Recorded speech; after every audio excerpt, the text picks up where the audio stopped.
Hello, I'm Brian Welk, film reporter at TheWrap, and I am very excited today to welcome you to our 2021 awards screening series, where we today are showing you BORAT's subsequent movie film. Today it's up for all sorts of awards at the Oscars and just won 2 Golden Globes last night, including Best Picture for musical or comedy.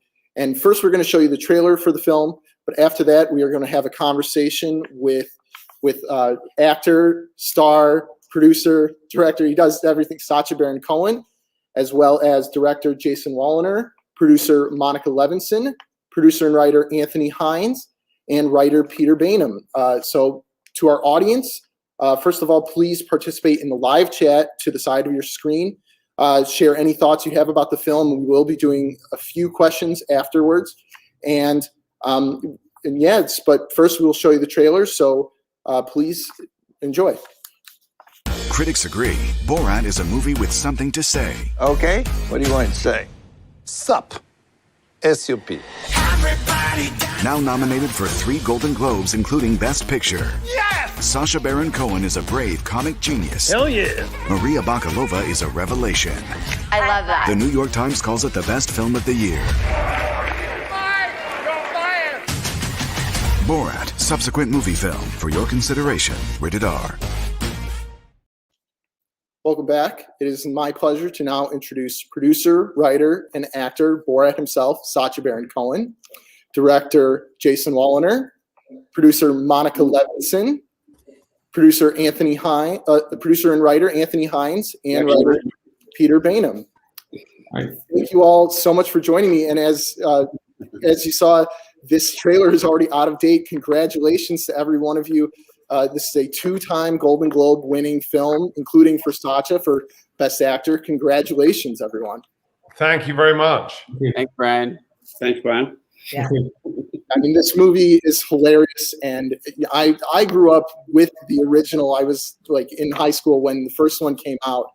But Sacha, I want to start with you.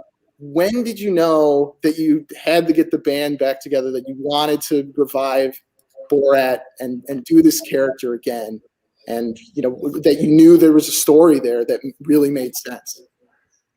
I think it was really with the Muslim ban that was introduced by Trump, and then Charlottesville. I felt I had to do something. I was talking with Ant and our other collaborator, Dan Swimer, about what we could do. We did a show called Who is America? And then we realized that Borat actually was the best way to shine a mirror up to what was going on in America at that point, and to be obviously funny and entertaining.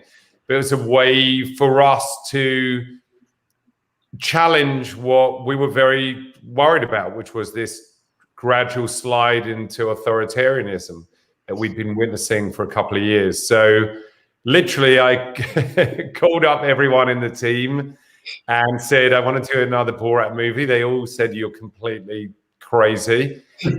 And that was before COVID. So it's unbelievable that we actually managed to get this done. But that's thanks to an incredible team, amazing relentlessness and talent. So this is then a question for all of you. I mean, was there still an appetite from the studios for another Borat, or was there ever a question in your mind that Borat could still exist in 2020? I mean, I think Sacha, you should take that. But I mean, personally, I thought that there wouldn't be, but there was shockingly a nice appetite for it. And Sacha was really involved in that. I mean, yes, this was a complicated thing. It was originally with Fox, and then Universal and Donna Langley decided that they would make the movie. And obviously at the time, it was a risky movie to make. Donald Trump was wreaking vengeance on corporations that he felt were disloyal to him.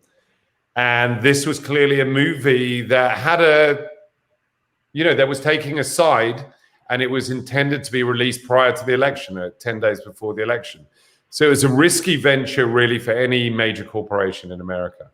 And then obviously it went to Amazon when we realized that theaters would not be open, and we were left with this really difficult choice, which was, do we release this movie and have crowds of people enjoy it and wait a year and a half?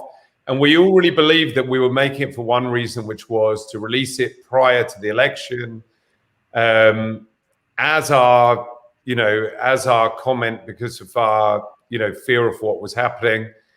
And we felt it was better for people to see it at home during the pandemic than to wait and collectively see it.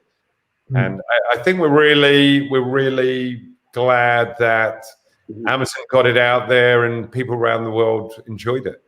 I mean, obviously this movie was made in top secret. No one even knew until very recently that there was going to be a second Borat film, a subsequent movie film.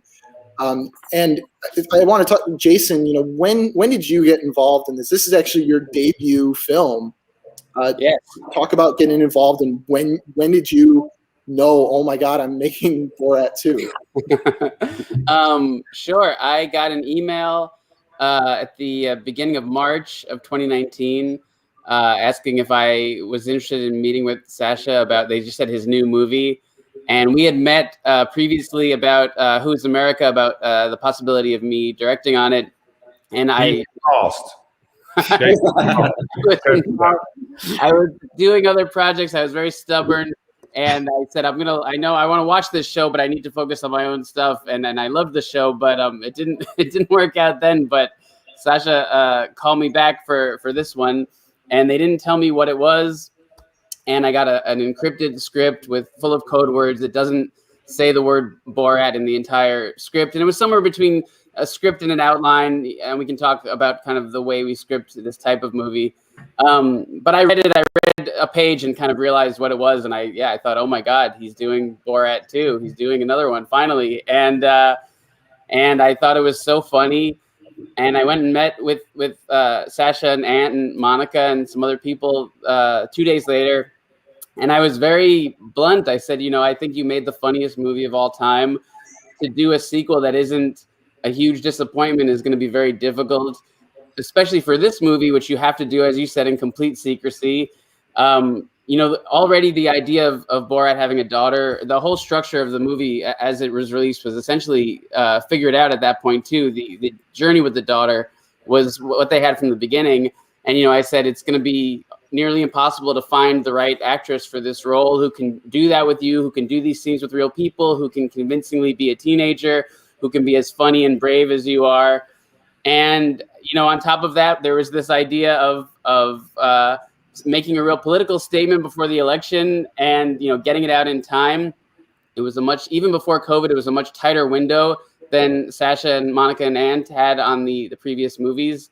And at the same time, the whole father-daughter story was very ambitious to do in a movie like this, where it's difficult to have an emotional movie that works, that moves the viewer, that gets you invested in the story while doing all these satirical scenes with real people. It's kind of two different parts of a viewer's brain. So, I said this is a nearly impossible project.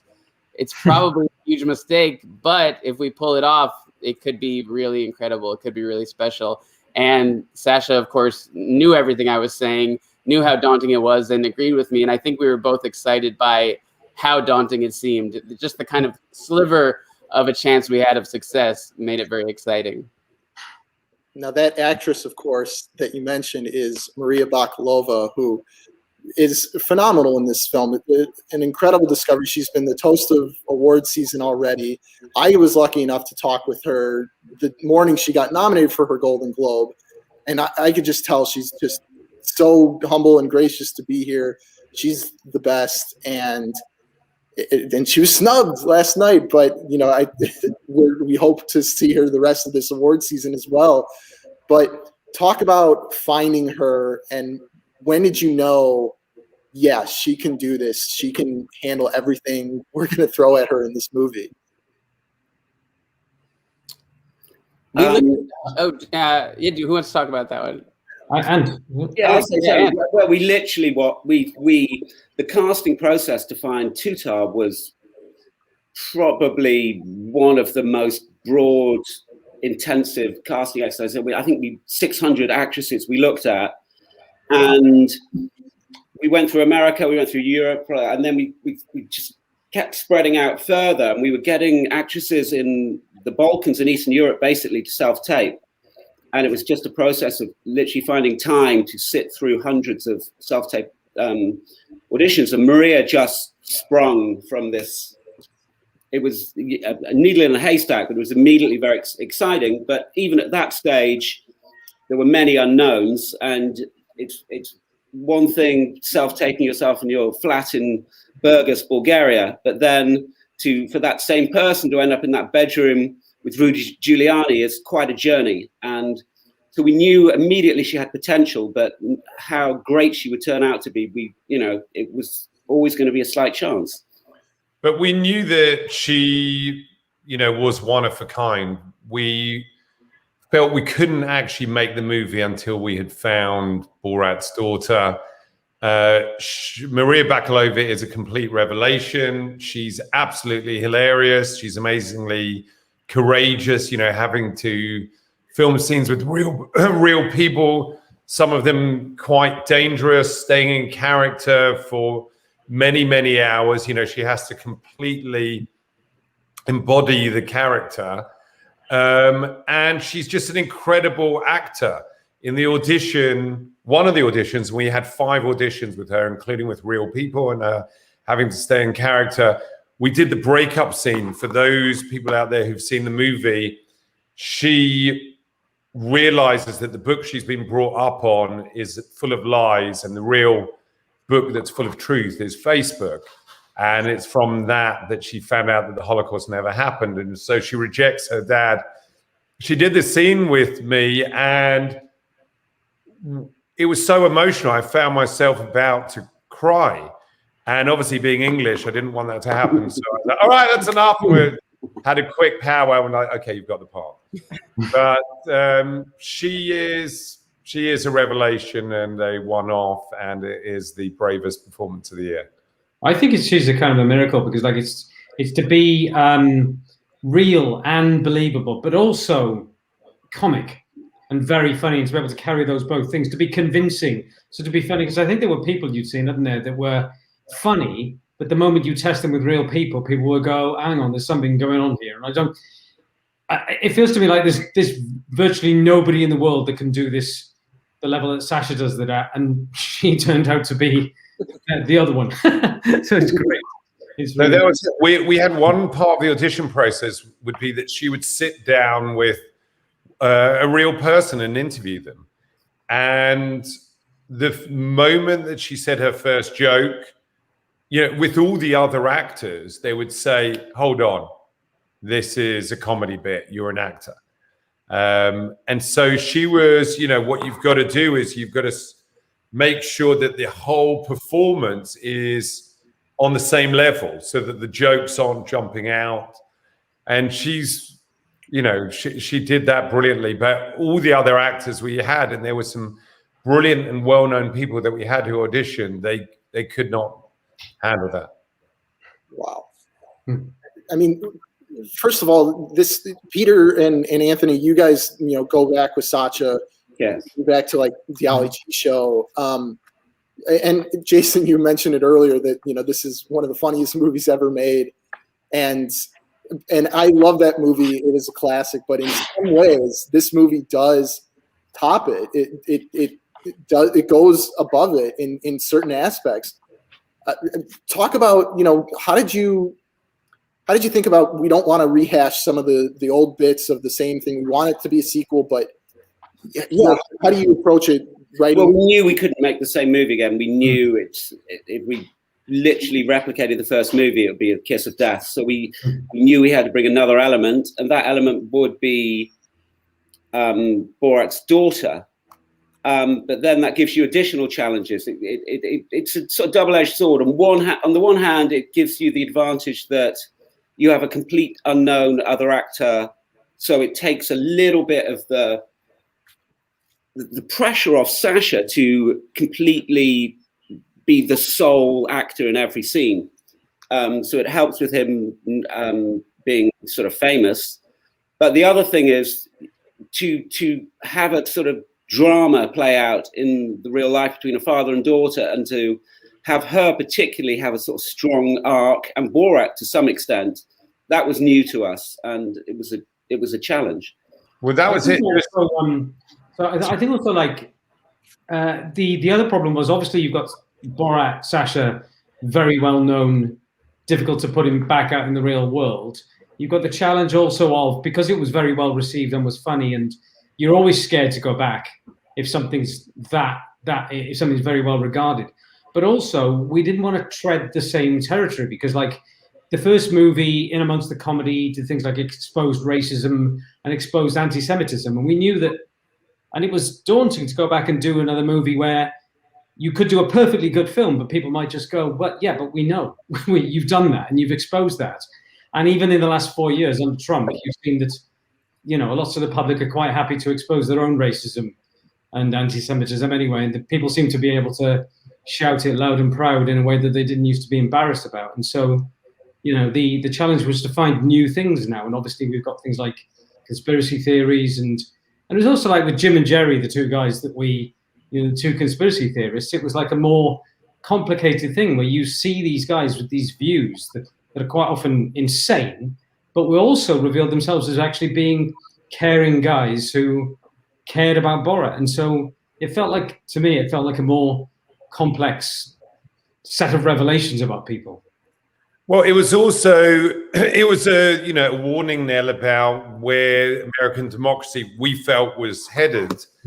As Peter was saying, the dark underbelly of American society that we had touched on in the first Borat had become overt. Trump had been espousing those views, and they had been spread and popularized on social media, particularly Facebook. So part of the movie is saying those who we dismiss in this very divided America, you know, maybe there's a way that we can actually show empathy towards each other. That's why Jim and Jerry, those two conspiracy theorists, we wanted to reveal that they were actually good people, that they had welcomed a foreigner into their house, that they actually were trying to convince Borat to be a feminist, of the equality of women, and that his daughter could do anything.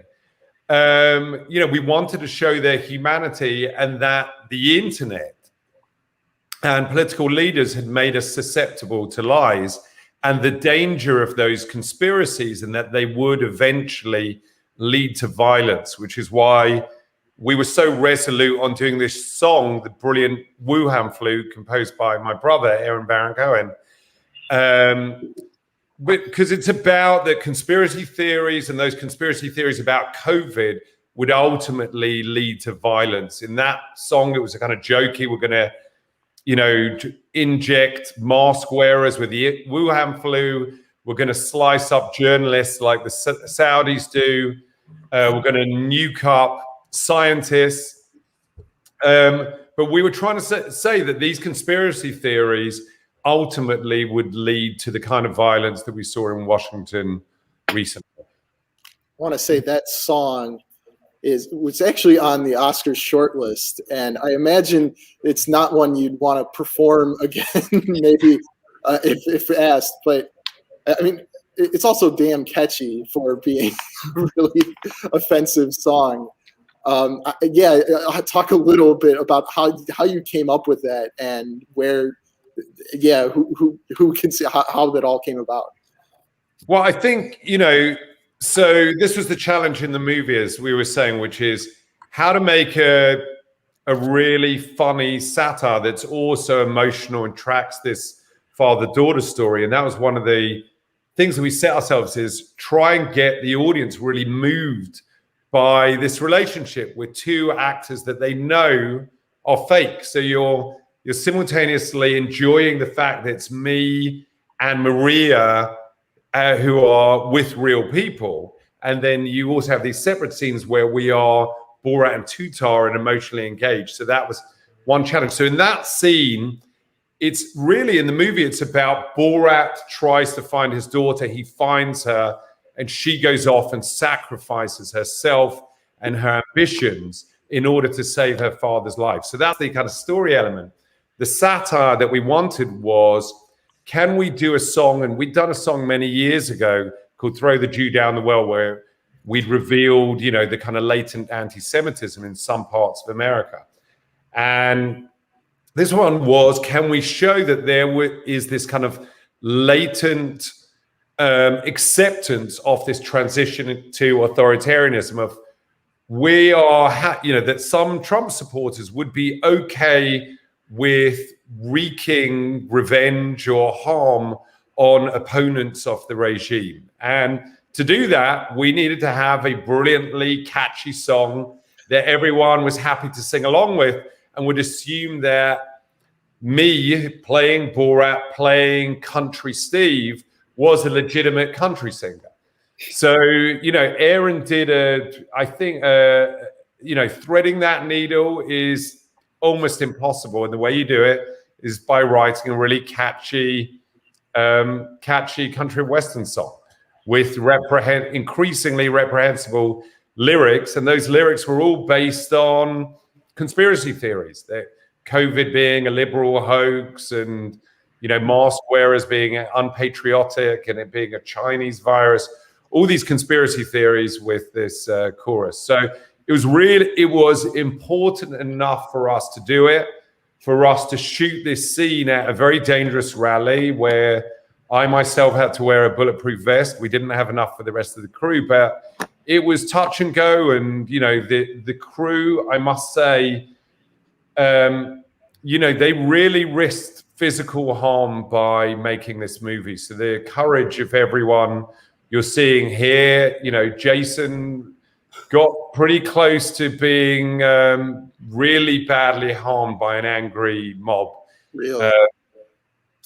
He was very luckily escaped being hospitalized in that scene. Luckily, that we felt we had to do it, Go ahead, Jason. I mean, just Jason's incredibly unflappable. Just about every circumstance.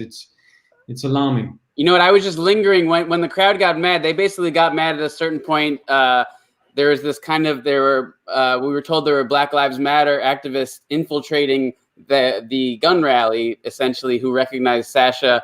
Word got out it was him, and they eventually stormed the stage. But that was after over 10 minutes of him singing the song. He just kept singing the song to get more footage, to get more reactions.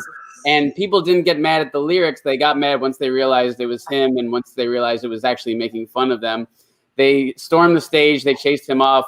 And I was just kind of hanging out back. I was heading towards the exit, but I realized I had no way to get out of there. And very kindly, I was allowed into the escape vehicle. And so we made a dash for it. Eventually, they surrounded us. There's footage of it that Sasha posted to Twitter. That's just me with my iPhone thinking, oh, this is probably worth documenting. And he's dressed as Country Steve, this very, fat suit and a very cartoony look. And just the door gets ripped open, and he's just holding onto the door for dear life with all he could muster. And I'm just kind of filming it, and they're screaming his name and surrounding the vehicle. And eventually they dispersed and we got out of there. But yeah, no, there were a few times in the shoot it got a little dicey for sure. Gosh, and yeah, Sasha, of course, you gave an unnamed shout out to your bodyguard last night. Yes, he doesn't want any publicity. Now, I want to go back because you mentioned the conspiracy theorists, and obviously the Wuhan flu song was written in COVID. But at what point, I assume there was a conspiracy element that was in the script before COVID started. So talk about writing that song on the fly, adjusting to COVID, and knowing how the story was going to work in that context. Maybe Jason, if you want to start. Sure. Something that was fortunate is that we already had structured in Borat and Tutar separating at a certain point in the movie. We studied a lot of romantic comedies and what they call two-handers. It Happened One Night, for example. And, we knew that they would have this break and she would reject him, and then he would be looking for her. And so that was in from fairly early on. And we had talked about ideas. Maybe he enlisted the help of like men's rights activists, and they tried to track her down and found her at originally it was going to be a gun rally. And then we were trying to shoot in order as much as possible because things would change. And we also wanted to kind of track the characters and track the emotional story of the movie. So when we shut down, we were kind of around that point in the movie and, saw these anti-mask, anti-lockdown rallies happening and just kind of figuring out once we realized, we were determined to finish the movie. If it was possible at all, we wanted to finish it and get it out on that release date a week and a half before the election. And once, the industry started figuring out some protocols of a level of minimizing risk and being able to try to shoot again during COVID, we were out again, a few weeks after those protocols were established. And we were working with amazing epidemiologists, Dr. Jennifer Nuzzo at Johns Hopkins. And we had a whole team to kind of figure out how to safely shoot during COVID. And at the same time, we said in the writing period while we were shut down, said, well, if it's not men's rights guys, what if he hooks up with some of these kind of anti-lockdown, pro-Trump, anti-mask conspiracy guys? And that inspired us to find what became Jim and Jerry. And instead of a gun rally, that was a gun rally, the March for Our Rights, it was called. But it became a gun rally / anti-lockdown rally. So we were fortunate in that we kind of were able to take beats that we knew we already wanted to get in the movie and shape them to kind of what the world had become. We realized very early on you couldn't make a movie that was in many ways a documentary about 2020 without addressing what happened to the world and how much of a difference in all of our lives COVID has made. I think also we realized that COVID was a way of showing how lies and conspiracies can actually kill people. And the conspiracies spread by the Trump government were actually leading to the unnecessary death of hundreds of thousands of Americans.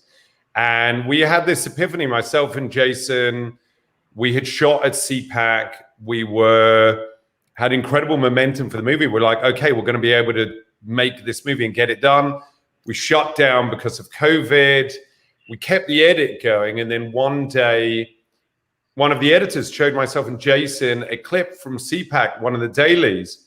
And it was the vice president at the time, Mike Pence, giving this speech saying, we only have 15 cases. And as the president said to me today, whatever it is, we are ready. And we suddenly had this epiphany. We realized that this was also a movie about COVID. And the backdrop of the second half of the movie would be coronavirus. And if this was a movie about the wrongdoings of the Trump regime, arguably the greatest wrongdoing was the willful negligence when it came to coronavirus and the safety of the American public. So we felt if we didn't risk our own safety by highlighting that, what was the purpose of making this movie? We restructured.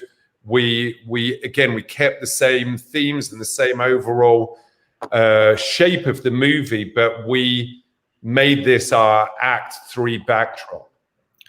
I think this speaks to also that how much writing and planning and thinking goes into a movie like this. There's just so much because stuff gets reshaped and changed, and it's got all the beats and the relationship beats and the developments and the comic scenes of any movie.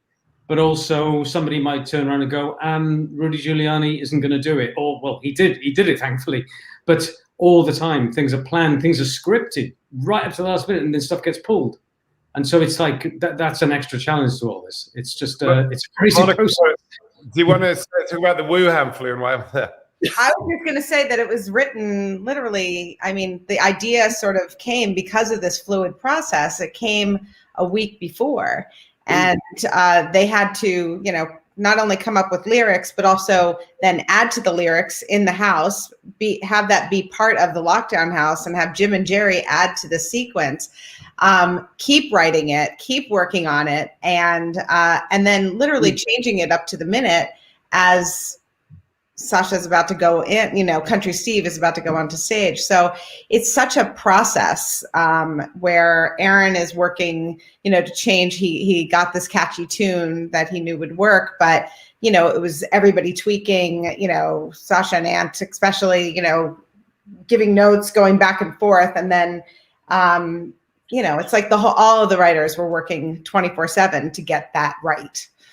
I was going to say, Monica, in terms of, once you had to shut down, or once, production, once COVID, the reality set in of what the industry was going to, what was going through your mind in terms of how are we going to finish this and how do we do it safely? Right. Well, I think, we had conversations daily, and, the estimates that Sasha was on the cusp of it, talking to people from day one and getting pretty bad estimates of where we were going to be. And he certainly had more of, he had information. He was like, listen, this is not going to be good. We're not going to be able to keep going. And I kept thinking, oh, it's going to be a few weeks. We were all sort of denying that this was going to shut us down completely. And then at a certain point, we just spoke every single day. And it was like, when can we go? When can we go? And knowing that the election, we had to go before the election, we just, at a certain point, we said, we have to start. I think it was like May 15th. I called everybody and I said, if we don't start June 15th, we're not going to finish. So we have to start June 15th, and we will figure out these protocols, and we will make sure that everybody is safe. And so, like Jason said, we worked with an amazing group of people that advised us. And actually, we were slightly ahead of the industry. We were the first people out. And so we had to be stricter in our protocols to make sure that we were protecting everybody. And at the time, in June, you knew a lot less than you know now.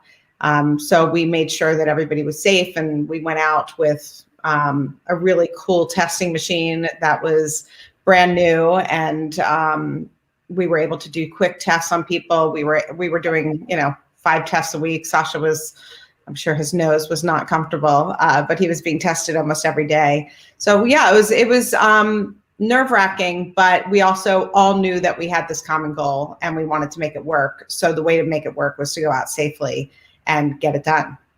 How does it work when you're in quarantine, when you're in lockdown with Jim and Jerry, with 2 guys, that you don't know, and that, you have no idea what's going to happen? Well, in terms of COVID, we tested everyone before they came on camera. Obviously, you can't do that at a gun rights rally. And actually, at that rally, we were told that if people felt you were infiltrating or not legitimately there, that they would get COVID positive people to spit at you. But there were other challenges with Jim and Jerry, in that it was the first time in my career that I'd had to spend more than a day in character. And it was actually 5 days in character. And that was probably the hardest thing I've had to do in the movie, probably the hardest thing I've had to do in my career, which is try and do a scene that lasts 5 days. You've got to fully inhabit the character and make sure that any question that's asked of you, anything you do in that 5 days, from how you eat, how you, exercise, how you go to the bathroom, how you go to sleep at night, how you get drunk with them, anything can be a tell where at any point they could go, hold on, you've just contradicted yourself. That didn't make sense. You're not real. And then the scene is gone. And we didn't have time once COVID hit to reshoot scenes. So we had to get it right. And it was I remember with Jim and Jerry, about 5 hours before going into the lockdown house, we found out that they knew about Kazakhstan. And we made the decision to change Borat's nationality to be from Belarus. And then for the remaining hours, I just ingested everything I could about Belarus. The culture, history, government, locations. But it was like a quick digest so I could answer anything that they would throw at me for the next 5 days. But it was immensely, I was trying to act very relaxed, but anyone who watches that, you should know that I was terrified during those 5 days. God. And incredibly, they had not heard of BORAT among all the... They had not heard of BORAT, no. And I have to say, for those days, you have crew that's climbing through, the back of the house, climbing up windows to reapply mustache, his mustache, or, help him with, to make sure that the character continues, because there are props that need to get in through a back way or whatever it is. So the crew was just unbelievable, and just, all hours trying to be, keep up with that schedule and make sure that Sasha had everything he needed inside that house. Wow. I want to talk about two of the other real life people in this movie.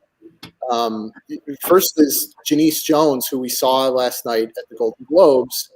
And she's very much like the heart of this movie, and, has spoken about how she was terrified and really concerned for Maria Bakalova, for Tutar, not knowing that it was a movie for so long. And what was your reaction in finding her? And, let's start there. Yeah.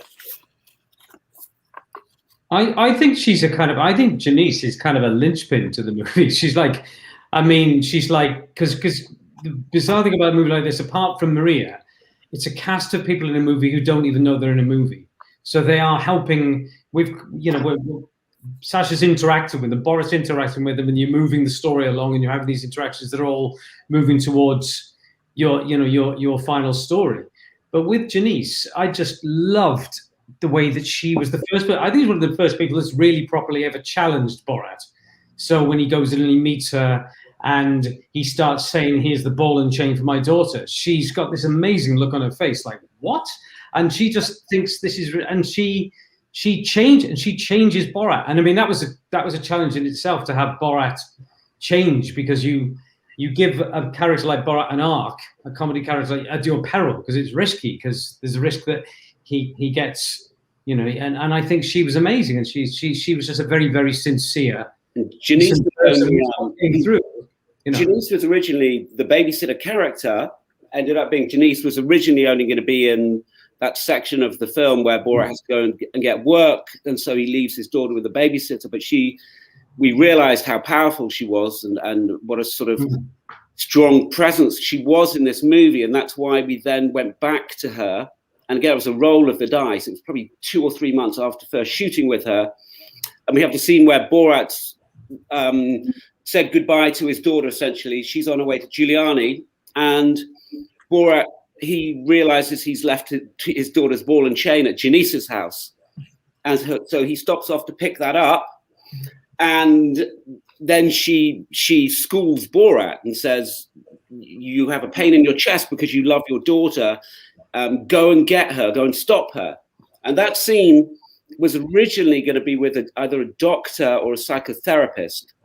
That Borat had, parted from his daughter from the second time and the final time, and he had a pain in his chest, and a doctor was going to tell him, "You're experiencing something called paternal love," which Borat had never heard of before. I thought it was disgusting. And and so we were lucky that in probably the 2 or 3 months between shooting with Janice for the first time and the second, she hadn't figured out that she'd been with Borat, and she was happy to take part for the second time.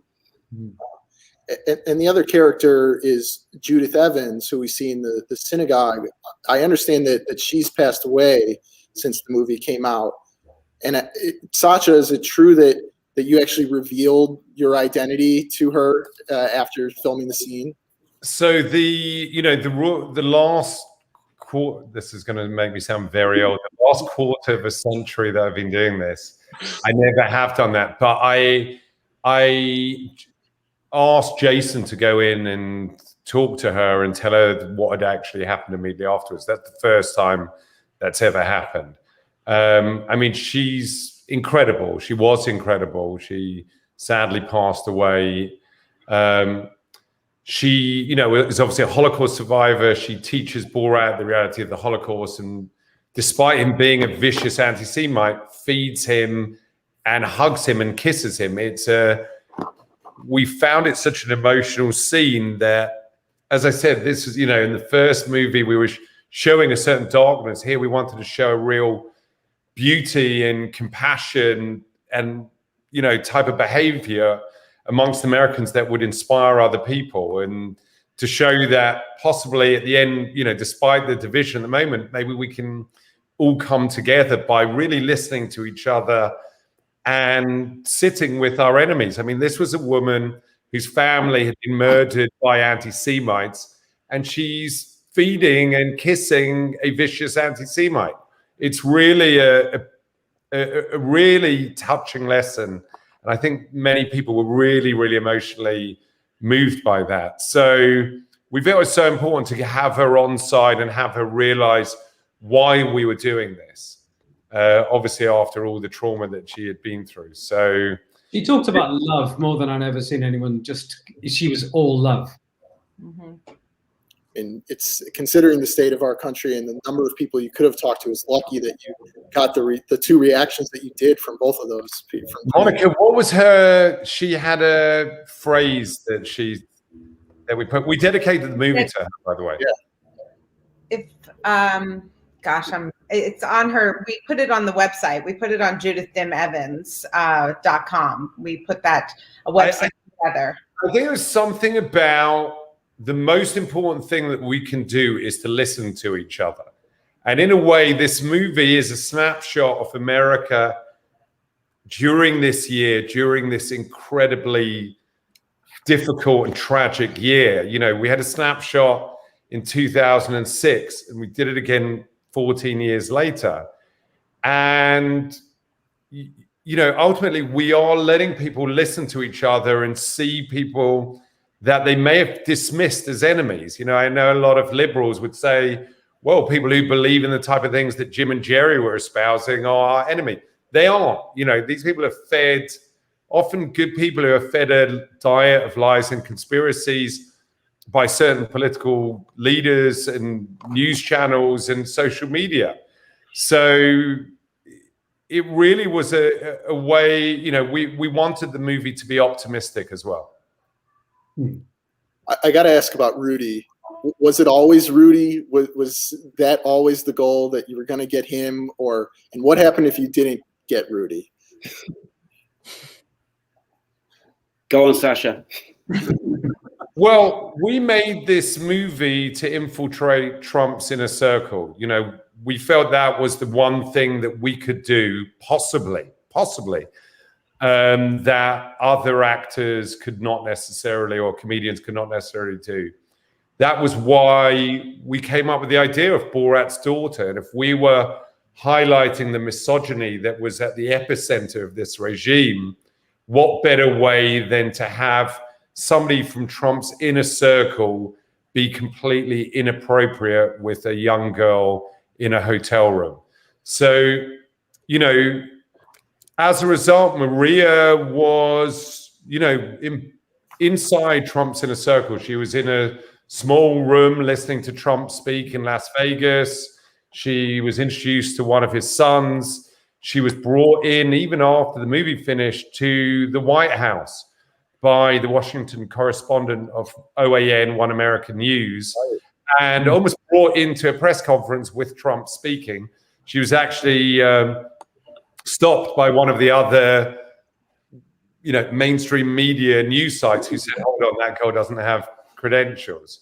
But it was crucial to have we had a couple of people that we were thinking we have to have this movie with. And yes, on the day, Rudy turns up and he refuses to have a COVID test. And we were, again, we gave our word, Monica and I and Anne, to the rest of the crew. We're like, we're going to keep ourselves safe, and you guys need to be safe as well. So we're bringing all these nurses and doctors with us. We're bringing PPE. We're doing the testing, and we're giving you our word that you're going to be as safe as we are. And so we had a very strict rule. No one gets, you know, in a closed room indoors with us if they've not been COVID tested. Rudy turns up. He's refusing to get a test. This was prior to him actually contracting COVID. And then we had a sit down with Maria, and we said, listen, this is going to be a risk. We can't guarantee you that he doesn't have COVID. And Maria felt very strongly that she had to do the scene. You know, this was this scene structurally. And again, we tried to ingest all of the father-daughter movies, all of these kind of arranged marriage movies, all these, also romances like It Happened One Night. But it's that movie, the scene off, you're trying to stop the wedding from happening, the ring from going on the finger. It's almost like a thriller as well. If Rudy, structurally as a screenwriter, is almost like a killer, and the murder weapon is down his trousers. So Borat has to get in there and stop the fatal blow. No pun intended. So without really, we had run out of time. If that scene hadn't have worked, the movie would certainly not have been as impactful. And at the time, we realized that he was obviously Trump's lawyer. He was in the inner circle. We had no concept of how crucial he would be in the Republicans' attempt to undermine the Biden campaign, or the timing of that, because our movie got released actually on the same day as the final presidential debate, when Rudy was on his way to deliver this bogus hard drive about the supposed stuff that he'd found. And we had no idea also of how instrumental Rudy would be to spreading Trump's big lie of a stolen election post November 3rd, and how instrumental he would be in the Capitol riots as well. So we were lucky as well. But I also have to say that, with these movies, there's no settling for second best. We're constantly pursuing the best option. And as the practical one, I was always saying, we need a plan B. We just need a plan B for this last piece. And honestly, there was never a plan B. It was always, let's keep going for who we need. That's what's going to be part of the movie. And the field team, working constantly to make sure that we got Rudy or, one of these people in the inner circle. But it's true, we didn't have a backup, and it was only because they refused. Everybody refused to settle for something that wasn't going to be good enough. I mean, there was a table read for this movie very, way back, when people loved it, I think, and trusted people who came in, and a lot of people that know and that know Sasha and are very, very smart people, and they all said, "Great movie, utterly impossible." This is, and it's funny to look back and think it probably was impossible, but somehow it got made. Well, I have time for one more question before I throw it over to the audience. I gotta ask, Sasha, you effectively retired the Borat character because he was just so recognizable. Is there any possibility, any future in which Borat could see the light of day again? No.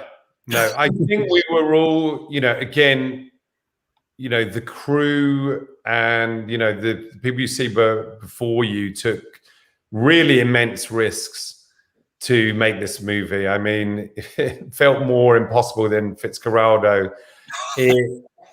It really, I could never do it again, and I could never ask them to do it again. No, I think we were very lucky. We took an immense amount of care planning it all, but no, Borat is in the wardrobe, locked up, never to be seen again. Wow. All right, well, we'll turn it over to questions now. They should show up on the bottom of the screen here. Lee asks, were you scared at the rally with all the guns in the audience? I mean, what was your reaction in that moment? For any of you, I guess.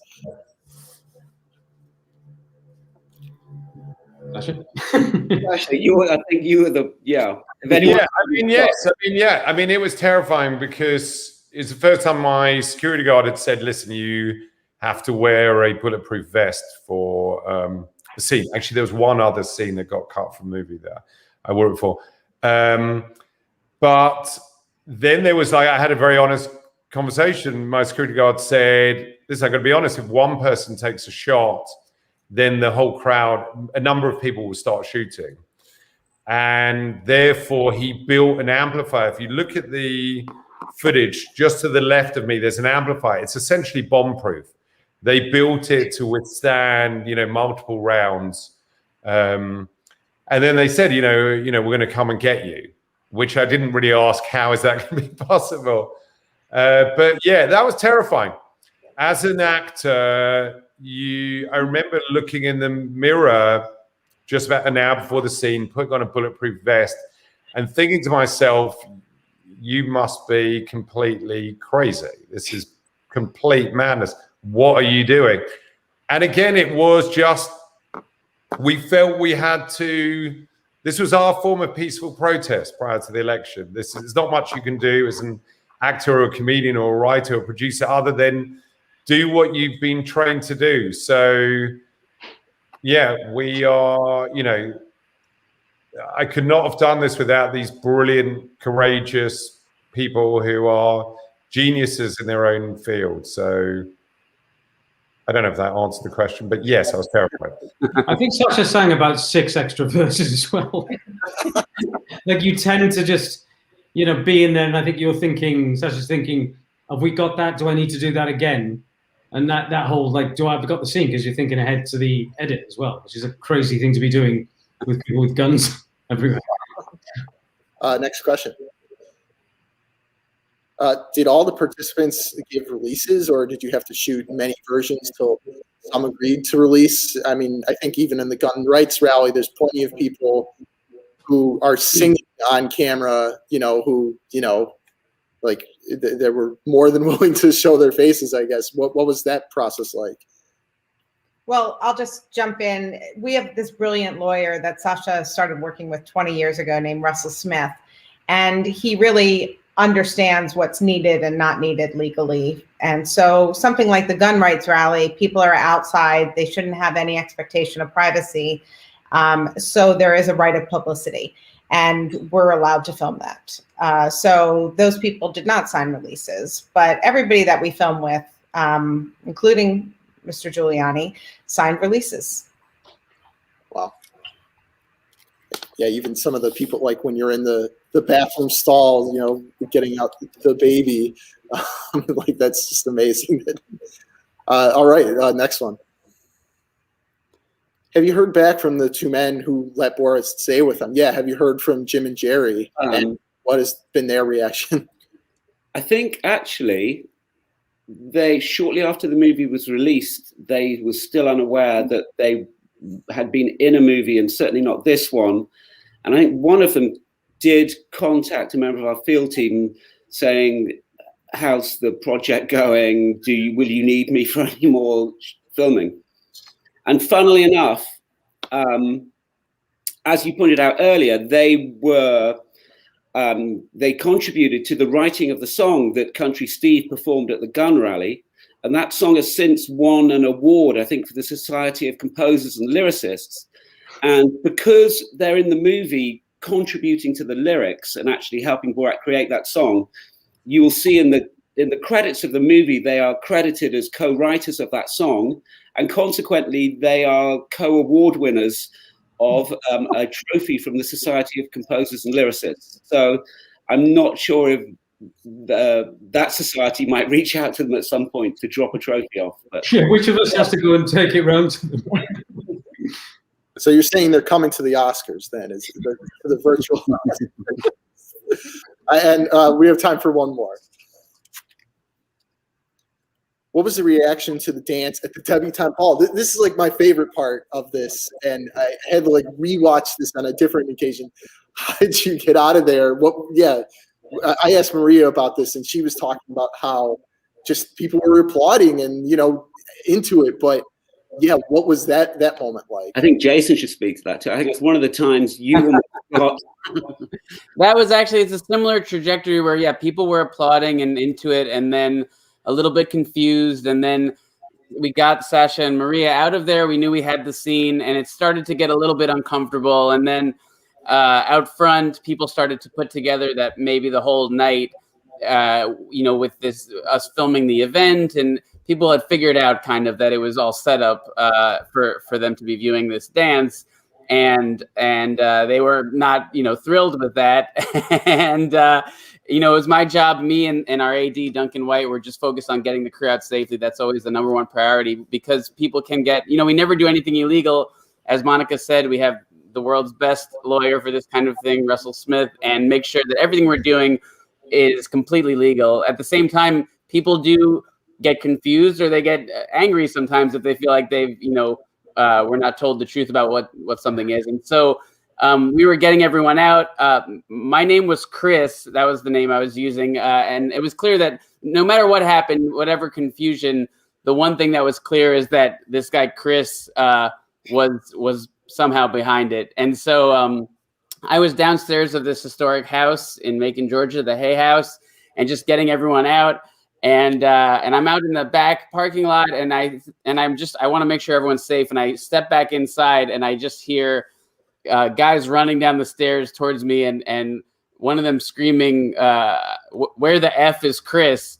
And my brain really took a second to think, "Oh, that guy Chris is in trouble." And then my next thought was, "Oh no, I'm Chris. I should get out of here."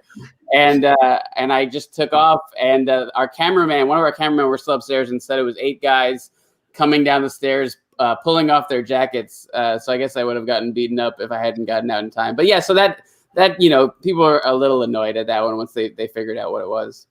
And kudos to Maria for performing it as hilariously as she did, and whomever choreographed that dance routine as well.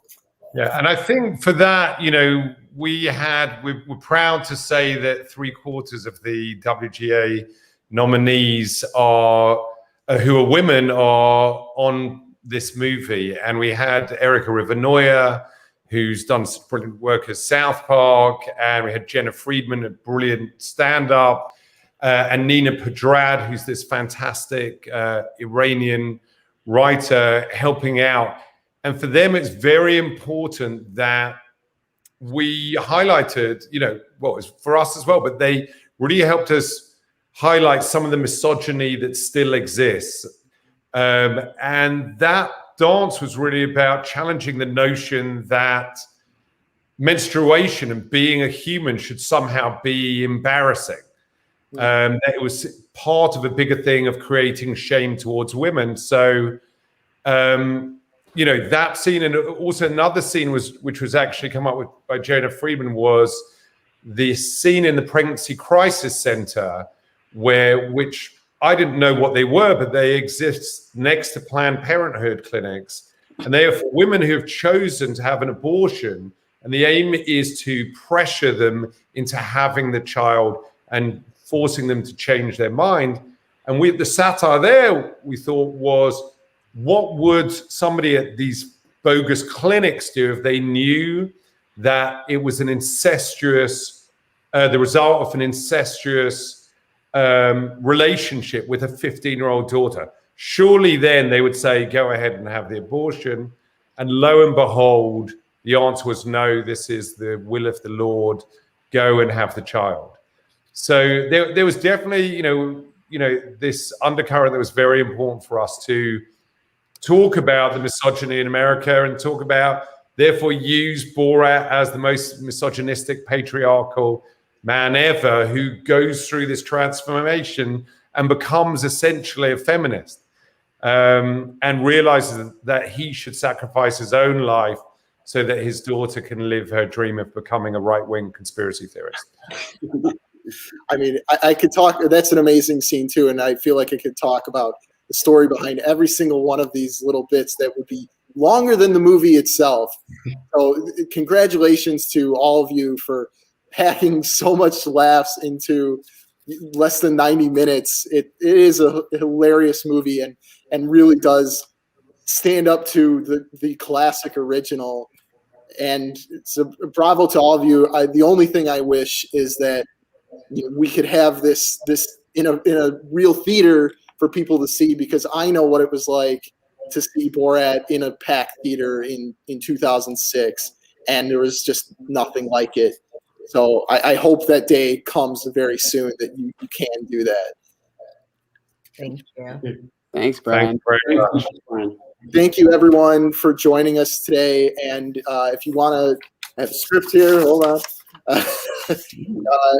Be sure to take advantage of our free trial of that Pro, and be first to come learn about other upcoming Wrap screenings and events. And you can also register for upcoming screenings, catch up on any past screenings we've done that you may have missed, and more by visiting TheWrap.com screenings tab. And yeah, we'll provide links as well to that. Thank you all so much for joining us again. And thank you. Have a good day. Best of luck the rest of the award season. Thanks so much. Thank you so much, Brian. Thank you. Thank you. Thanks a lot. Thank you.